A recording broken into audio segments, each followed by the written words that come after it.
Stroke ஒருத்தர் கேட்டிருந்தாரு. Sir ஒருத்தர் எனக்கு கம்ப்ளீட்டா சரியாயிட்டாரு. ஸ்ட்ரோக் வந்துச்சு. அவரு சரியாயிட்டாரு. ஒருத்தருக்கு எனக்கு வந்து ஸ்ட்ரோக் ரெக்கவரி ஆகல. எனக்கு அவரு வந்து எனக்கு அப்புறம் வந்து ஸ்ட்ரோக் வந்துச்சு அப்படின்னு உட்காந்து அவர போய் உட்காந்து பேசுறீங்க. உங்களுக்கு இருக்க ப்ராப்ளம் வேற, அவருக்கு இருக்க ப்ராப்ளம் வேறன்னு சொல்லிட்டு, இவருக்கு வந்து பார்த்தீங்கன்னா இஸ்கெமிக் ஸ்ட்ரோக். அதாவது சுகர்னால வந்தது. இவருக்கு ஹெமரேஜிக் ஸ்ட்ரோக். பிபி அதிகமாகி ஷூட் ஆகி பிளட்ல பிரெயின்ல வந்து வெசல் டேமேஜ் ஆகி அதில ஹெமரேஜிக் ஸ்ட்ரோக் ஆகி அதனால வந்தது. இவருக்கு இருந்த ஆர்டரி வேற, இவருக்கு இருக்க ஆர்டரி வேற. இவர் எம்சிஏ. ஸோ அந்த மாதிரி ஒருத்தருக்கும் டிஃபர் ஆகும். ஸோ பார்த்தீங்கன்னா இதில் ரெக்கவரி ஃபாஸ்ட்டாக இருக்கும். அதாவது எதாவது இஸ்கெமிக் ஸ்ட்ரோக்கில் ரெக்கவரி ஃபாஸ்ட்டாக இருக்கும். உங்கள் எம்ஆர்ஐ பிரெயின் எடுத்து பாருங்க. ஹெமரேஜிக் ஸ்ட்ரோக்கில் ரெக்கவரி கொஞ்சம் ஸ்லோவாக தான் இருக்க சான்ஸ் இருக்கு. அது ஒருத்தருக்கும் மாறும். ஸோ இவர் 2 பேரும் கம்பேர் அவருக்கும் கை கால் தான் விழுது, அவருக்கும் ரைட் ஹேண்ட்லாம். ஆனால் அவர் சீக்கிரம் வந்துச்சு எனக்கு வரலன்னு சொல்லிட்டு இருந்தாங்க. எனக்கு நான் என்ன சொல்றதுனே தெரியல அவர்கிட்ட. சொல்லி புரிய ரொம்ப கஷ்டமா இருக்கு. முன்னாடி என்ன பண்ணுவோம்னா, உங்க கண்டிஷன் சரியாகுமா ஆவாதான்னு கேட்பாங்க. அப்போ இது இவ்வளோ நாள் ஆகும், இதுதான் ட்ரீட்மெண்ட்டு, இப்படி பண்ணுங்கன்னு சொல்லுவோம். இப்போ எல்லாரும் என்ன கேட்குறாங்கன்னா, பேஷண்ட்ஸ் ஜென்ரலா நான் யாரையும் சொல்லல.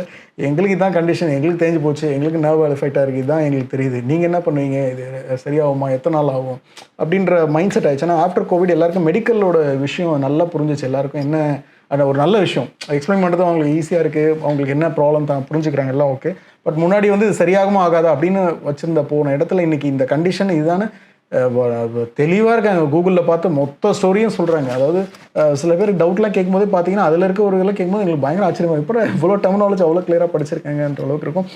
அதே டெர்மினாலஜிய காலேஜ்ல நான் என் கூட படிச்ச பசங்க ஸ்பெல்லிங் மிஸ்டேக் கூட தப்பா எழுதுவாங்க. பட் இவங்க தெளிவா இருக்காங்கன்னு சொல்லி சிரிச்சுட்டு இருந்தோம். So goods team medical advance வர நல்ல நாலேஜ் நல்ல விஷயம். ஆனால் அது ரொம்ப மைண்ட்ல போட்டு செலுத்தி அது ஒரு டிசீஸா கொண்டு போயிடாதீங்க. ஏன்னா மைண்டும் பாடியும் plays very very major role. Mind நல்லா இருந்துச்சுன்னா உடம்பு நல்லா இருக்கும். மைண்டில் போய் ஒரு நோயை நீங்கள் செலுத்திட்டீங்கன்னா அது உடம்பு ஆட்டோமேட்டிக்காக அதை கொண்டு போகும். ஸோ அதனால் மைண்டும் பாடியும் ஈக்குவலாக வச்சுக்கோங்க. தேங்க்யூ.